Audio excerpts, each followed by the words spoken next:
28 नवंबर 2022 CM और गुरुजी शहीद सोबरन सोरेन को श्रद्धांजलि देने पहुंचे रामगढ़। रविवार को सीएम हेमंत सोरेन और गुरुजी शिबू सोरेन शहीद सोबरन सोरेन के 65वें शहादत दिवस पर श्रद्धांजलि देने रामगढ़ के लुकैया टांड पहुंचे। मौके पर सीएम ने कहा कि यह वीरों की धरती है। शहीद सोबरन सोरेन ने भी इस धरती को अपने खून से सींचा था। शहीदों के बलिदान को कभी भुलाया नहीं जा सकता। प्रधानमंत्री नरेंद्र मोदी ने मन की बात में झारखंड के युवक की सराहना की। मन की बात में पीएम ने रविवार को झारखंड के दुमका में कृषि उत्पादन बाजार समिति के पणन सचिव संजय कच्छप के लाइब्रेरी अभियान की सराहना की। संजय कच्छप ने राज्य के विभिन्न जिलों में अपनी सेवा के क्रम में अभावग्रस्त बच्चों युवाओं के लिए लाइब्रेरी स्थापित कराई है और कई लाइब्रेरी को उन्होंने डिजिटल लाइब्रेरी के तौर पर भी विकसित किया है। इससे आज कई बच्चे लाभान्वित हो रहे हैं। घायल हॉकी खिलाड़ी के लिए सीएम ने लिया संज्ञान। बता दें कि घटना रविवार देर शाम की है। सिमडेगा जिले के सदर थाना क्षेत्र के गर्जा पुराना पानी के निकट सड़क दुर्घटना में एक नन्हे हॉकी खिलाड़ी की मौत हो गई। वहीं घायल हॉकी प्लेयर का इलाज रांची के रिम्स में चल रहा। घायल हॉकी प्लेयर की स्थिति पर सीएम हेमंत सोरेन ने संज्ञान लिया। सीएम हेमंत सोरेन ने ट्वीट पर समुचित इलाज करने को कहा है।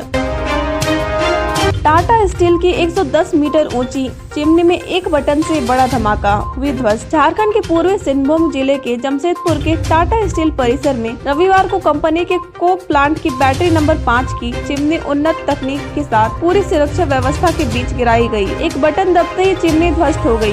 प्रेस वार्ता कर टाटा स्टील के बीपी चाणक्य चौधरी ने ये जानकारी दी। बता दें नोएडा का ट्विन टावर गिराने वाली एजेंसी को चिमनी गिराने की जिम्मेदारी दी गई थी। विस्फोटक से इसे गिराने की जिम्मेदारी एडिफिस इंजीनियरिंग इंडिया और जेट डिमोलिशन साउथ अफ्रीका को दी गई थी ताकि न्यूनतम पर्यावरण प्रभाव पड़े और कंपनी के कर्मचारियों, प्लांट और उपकरणों को कोई नुकसान नहीं पहुंचे। होगा बड़े बड़े नेताओं का राज पर्दाफाश। ईडी ने सीए से की पूछताछ। अवैध खनन व मनरेगा घोटाले में कमीशन का पैसा कहां और किसके बीच बांटा, इसकी जानकारी लेने के लिए ईडी ने शनिवार से रांची के बिरसा मुंडा केंद्रीय कारा होटवार में चार्टर्ड अकाउंटेंट सुमन कुमार से पूछताछ शुरू कर दी। झारखंड हाई कोर्ट का ईडी को स्पष्ट आदेश मिला है कि वह जेल के भीतर सुमन कुमार से 2 दिनों तक पूछताछ करेगी।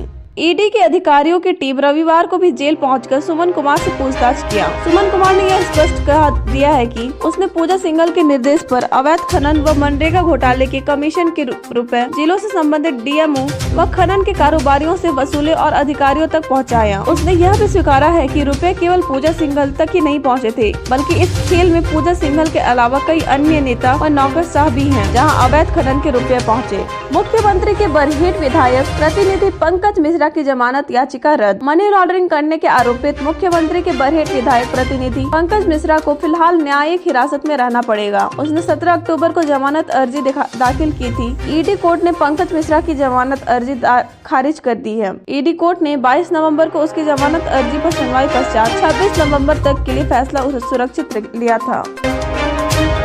सरना धर्म छोड़ने वालों को जनजाति सूची से हटाने को लेकर चला भयंकर मोर्चा। सरना धर्म त्याग अन्य धर्म कबूल चुके आदिवासियों को जनजाति सूची से बाहर करने के मांग को लेकर बड़ी संख्या में आदिवासी महिला पुरुषों का मोरहाबादी मैदान में जुटान हुआ। जनजाति सुरक्षा मंच के आह्वान पर जिले के गाँव से हजारों की संख्या में लोग अपनी आवाज बुलंद करने पहुँचे।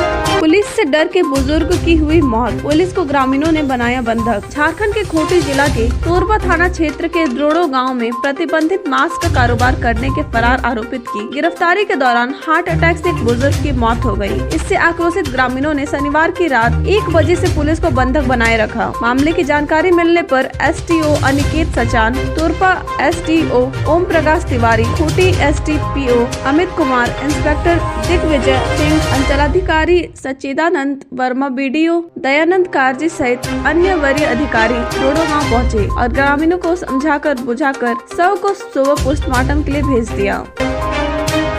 केवल 30 नवंबर तक किसान 1 रुपए टोकन मनी देकर किसान योजना में कर सकते हैं आवेदन। राज्य में सूखा से प्रभावित 22 जिलों के 226 प्रखंड के किसानों को राहत देने की प्रक्रिया शुरू कर दी गई है। आवेदन देने के लिए पोर्टल खोल दिया गया है। 30 नवंबर तक किसान पोर्टल के माध्यम से 1 रुपए टोकन मनी देकर आवेदन कर सकते हैं। राज्य में यूपीए सरकार के 3 साल पूरे होने के मौके पर 29 दिसंबर को किसानों के खाते में एक मुफ्त राशि भेज दी जाएगी।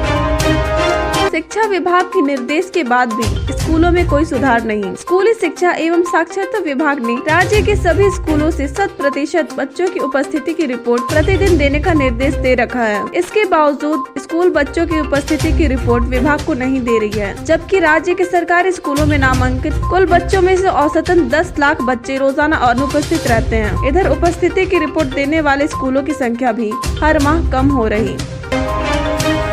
खुद अवर शिक्षा सचिव ने सरकारी स्कूल के बच्चों से किया प्रश्न, बच्चों को हुआ बुरा हाल। अवर शिक्षा सचिव सरोजनी सिंह शनिवार को वरीय बुनियादी स्कूल मैथन में निरीक्षण को पहुंची थीं। वहां उनके द्वारा संज्ञा व सर्वनाम के भेद पूछे जाने पर वरीय बुनियादी स्कूल मैथन की पोल खुल गई।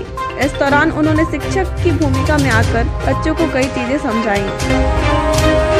झारखंड वर्सेस कर्नाटका, झारखंड की हुई हार। अहमदाबाद 26 नवंबर। तेज गेंदबाजों के उत्कृष्ट प्रदर्शन के बाद निकिन जोस की अर्धशतकीय पारी की मदद से कर्नाटका ने शनिवार को कम स्कोर वाले मैच में झारखंड को 5 विकेट से शिकस्त कर दिया। विजय हकारे एक दिवसीय क्रिकेट टूर्नामेंट के क्वार्टर फाइनल में प्रवेश किया। तेज गेंदबाज रोनित मोरे, विद्वत कावेरप्पा और एम वेंकटेश के 3-3 विकेट लिए, जिससे झारखंड की टीम 47.1 ओवर में 187 रन पर आउट हो गई।